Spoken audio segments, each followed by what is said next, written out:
السلام علیکم میرے پیارے دوستو۔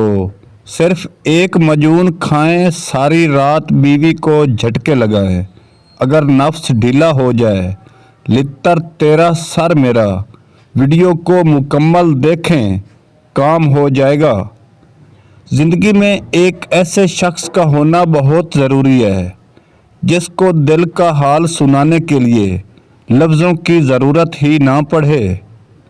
اگر تیری نظر اڑتے وقت بھی آشیانہ پر لگی ہوئی ہے تو پرواز ہی کیوں کرتا ہے؟ سکون چاہتا ہے تو ترقی کا نام ہی نہ لے۔ حقیقی انسان وہ ہے جو اپنے جسم کے مردہ ہونے سے زیادہ اپنے دل کے مردہ ہونے کا خوف رکھتا ہے۔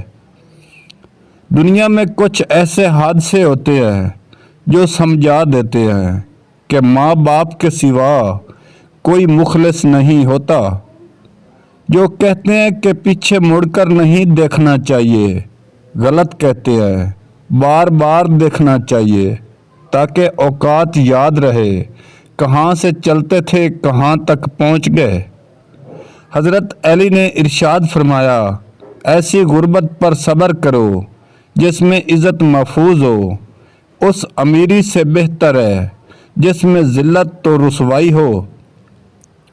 دشمن پر قابو پالو تو اسے مزید تنگ کرنے کی ضرورت نہیں، کیونکہ دشمن کے لیے اس کی شکست سب سے بڑی سزا ہے۔ مولا جلال الدین رومی نے فرمایا، اے انسان، ہر راز کسی نہ کسی وقت ظاہر ہو کر رہتا ہے، اسی لیے بدی کا بیج نہ بو، کیوں نہ وہ ضرور اگے گا۔ ویڈیو کو شیئر کریں۔ بات ہمیشہ تمیز اور اعتراض اور دلیل سے کرو، تاکہ زبان تو حیوانوں کے منہ میں بھی ہوتی ہے مگر علم اور سلیقے سے محروم ہوتے ہیں۔ جنازے کی نماز پڑھنے کے لیے لوگ دوسرے ملکوں سے بھی آ جاتے ہیں، لیکن فرض نماز پڑھنے کے لیے مسلمان محلے کی مسجد تک نہیں جاتے۔ زبان سے معاف کرنے میں وقت نہیں لگتا، دل سے معاف کرنے میں عمریں بیت جاتی ہیں۔ ذرا سوچ سمجھ کے زبان کا استعمال کریں۔ بچوں کو پالنا کوئی بڑا کام نہیں، جانور اور پرندے بہتر انداز میں یہ کام صدیوں سے کرتے آ رہے ہیں۔ بڑا کام بچوں کی تربیت ہے اور طبیعت توجہ اور وقت مانگتی ہے۔ شہد کی مکھی کبھی بھی اکیلی حملہ نہیں کرتی، یہ حملہ مل کر کرتی ہیں تاکہ کوئی بچ کے بھاگ نہ جائے۔ آج مسلمانوں پر ظلم و ستم اسی وجہ سے ہو رہے ہیں کہ مسلم امہ میں اتحاد نہیں، مگر اگر یہ مسلم امہ شہد کی مکھیوں کی طرح مل کر حملہ آور تو آج کشمیر، فلسطین، شام، لیبیا اور دیگر مسلمانوں پر ظلم نہ ڈھاتے۔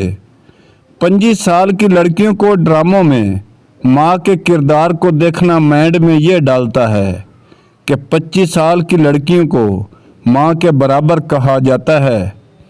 ڈراموں کی وجہ سے آج 25 سال کی لڑکیوں کی شادی کرنا بہت مشکل ہو گیا ہے۔ کتنی جلدی رمضان گزر جاتا ہے، پیاس نہیں لگتی، افطار گزر جاتا ہے۔ ہم گناہ گاروں کی مغفرت کر میرے اللہ، عبادت ہوتی نہیں، رمضان گزر جاتا ہے۔ مشکلات پیدا کرنے سے پہلے آپ سوچ لیں کہ آپ اسی کے لیے دنیا خراب کر رہے ہیں لیکن اپنی آخرت تباہ کر رہے ہیں۔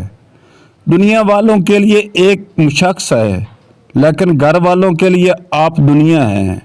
مٹی کے انسان کو سونا بنا دیتی ہے نماز۔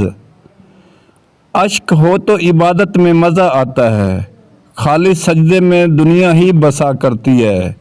لوگ کہتے ہیں بس فرض ادا کرنا ہے، ایسا لگتا ہے کہ کوئی قرض لیا ہو رب سے، تیرے سجدے تجھے کہیں کافر نہ کر دے۔ اے اقبال، تو جھکتا کہیں اور ہے اور سوچا کہیں اور ہے۔ خوبی اور نیکی دولت سے پیدا ہوتی ہیں، بلکہ دولت خوبی اور نیکی سے وجود میں آتی ہے۔ یاد رکھو، فتح طاقت کی نہیں، صداقت کی ہوتی ہے۔ اگر چڑیوں میں اتحاد ہو جائے تو وہ شیر کی کھال اتار لے، اور سکون وہ ہے جس کو کم یا زیادہ کی فکر نہیں ہے۔ نسخے کے اجزاء سن لیں تسلی سے تاکہ کوئی چیز رہ نہ جائے۔ کلونجی 50 گرام، میتھرے 50 گرام، اسکند 50 گرام، شہد 250 گرام۔ ترتیب تیاری سنیں۔ ان تمام ادویات کا باریک باریک صفوف بنا کر شہد ملا لیں، آدھا چمچ چائے والا۔ صبح شام خالی پیٹ 1 گلاس نیم گرم دودھ کے ساتھ استعمال کریں 21 دن تک۔ مشکلات میں گھبرانا نہیں چاہیے، ستارے ہمیشہ اندھیرے میں چمکتے ہیں۔ حوصلہ افزائی ہونا سیکھیں، پریشان تو سب ہی کرتے ہیں۔ ویڈیو کو لائک ضرور کریں۔ صدقہ ہر بلا کو ٹال دیتا ہے سوائے اس کے جس کے ساتھ آپ کا نکاح ہوا ہے۔ جو لوگ جھک جاتے ہیں وہ کمزور نہیں ہوتے، وہ رشتہ بچانے کے لیے چاہ بس ہو جاتے ہیں۔ اگر حالات پر آپ کی گرفت مضبوط ہے تو زہر اگلنے والے بھی آپ کا کچھ نہیں بگاڑ سکتے۔ تاریخ میں لکھا جائے گا اس گندے نظام کے سامنے کھڑا تھا۔ حساب اگر جج سے مانگو تو توحید ہے عدالت، اگر مولویوں سے مانگو تو کافر، اگر جرنیلوں سے مانگو تو غدار کہلاتا ہے۔ بچوں کو جب آپ مارتے ہیں تو اس کا مطلب ہے کہ آپ میں سمجھنے کی صلاحیت نہیں ہے۔ ماں کی محبت اندھی ہوتی ہے کیونکہ ماں اس وقت محبت کرنا شروع کرتی ہے جب ابھی ہم پیدا بھی نہیں ہوتے۔ شہد کے سوا ہر چیز میں زہر ہے اور زہر کے سوا ہر کڑوی چیز میں شفا ہے۔ رزق اور عزت کسی کے اپنے اختیار میں نہیں، اللہ تعالیٰ جسے چاہے دیتا ہے۔ جو لوگ تکلیفوں میں تمہیں اکیلا چھوڑ دے تو جان لو اللہ تعالیٰ تمہارے کام کا ذمہ خود لے رہا ہے۔ اللہ کی قدرت کی نشانیاں بہت سی چیزوں میں چھپی ہیں، لیکن انہیں سمجھنے کے لیے توجہ اور تجربہ کار کی رہنمائی کی ضرورت ہوتی ہے۔ امام زین العابدین فرماتے ہیں، دوسروں کو اذیت دینے سے اپنے آپ کو روکنا کمال عقل، بدن اور راحت کی نشانی ہے۔ میں نے بہت سے انسان دیکھے جن کے بدن پر لباس نہیں ہوتا، اور بہت سے لباس دیکھے جن کے اندر انسان نہیں ہوتا۔